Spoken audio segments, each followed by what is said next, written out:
Chavakkad bus stand. ആ കാണുന്നതാണ് Chavakkad bus stand. Chavakkad ടൗണൊക്കെ കഴിഞ്ഞ് ഞങ്ങൾ തൃപ്രയാർക്ക് ഇങ്ങനെ പോയിക്കൊണ്ടിരിക്കുകയാണ്. റോഡ് പണിയും കാര്യങ്ങളൊക്കെ സൈഡിൽ നടക്കുന്നുണ്ട്. പിന്നെ നല്ലൊരു കായലിൻ്റെ സൈഡിൽ കൂടെ ഒക്കെ ഇങ്ങനെ പോവുകയാണ്. നല്ല രസമുള്ളൊരു കായലായിരുന്നു.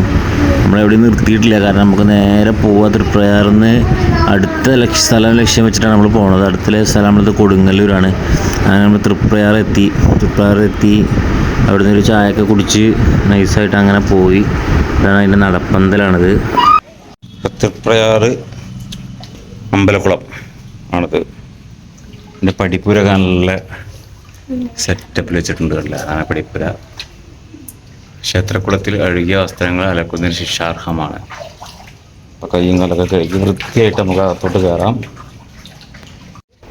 അപ്പോൾ അങ്ങനെ കയറി അവിടെ പോയപ്പോഴാണ് അവർ ഐതിഹ്യം എഴുതി വെച്ചിട്ടുണ്ട്. വലിയൊരു തോണിയാണ് അവിടെ. ആ തോണീൻ്റെ പറ്റിയിട്ടുള്ളൊരു ഐതിഹ്യമാണ്. അത് നിങ്ങൾ പൗസ് ചെയ്തിട്ട് വായിച്ചു പോയിക്കോളുണ്ട്. നമ്മളവിടുന്ന് വായിച്ചു ക്ലിയർ ചെയ്താലുള്ള ടൈം എടുക്കുന്നുണ്ട്. അപ്പോൾ അത് നമ്മൾ എഴുതിയിട്ടില്ല. പിന്നെ ഒരു തോണിയുടെ രൂപമാണ് ഈ കാണുന്നത്. ഒരു തോണിയാണ്. അപ്പോൾ അതെന്തോ ഐതിഹ്യമുണ്ട്. ഇതാണ് അമ്പലത്തിൻ്റെ ബാക്ക് വ്യൂ. നല്ല രസമുണ്ട് കാണാനൊക്കെ, അടിപൊളിയായിട്ടുണ്ടായിരുന്നു. അപ്പോൾ നമ്മൾ കുറേ മുന്നേ വന്നതായിരുന്നു. പിന്നെ ഇതാണ് ഇവിടുത്തെ മെയിൻ വഴിപാട്, മീനൂട്ട്.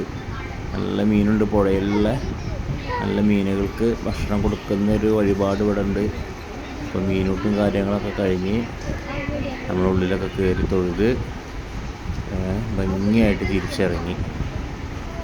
അപ്പോൾ നല്ലൊരു വെടിക്കെട്ടിൻ്റെ ഒരു ഏരിയയാണിത്. നല്ല വെടിക്കെട്ട് നടക്കുന്നുണ്ട്. അപ്പോൾ ഞങ്ങൾ തൃപ്രയാറൊക്കെ തൊഴുത് കഴിഞ്ഞ് തിരിച്ച് മടങ്ങുകയാണ്. അപ്പോൾ അടുത്ത പ്ലാന് നമ്മൾ നേരെ പോണത് നമ്മൾ കൊടുങ്ങല്ലൂർ ദേവി ഭഗവതി ക്ഷേത്രത്തിലോട്ടാണ് പോണത്. അപ്പോൾ അവിടുത്തെ വിശേഷങ്ങളുമായിട്ട് വീണ്ടും വരാം.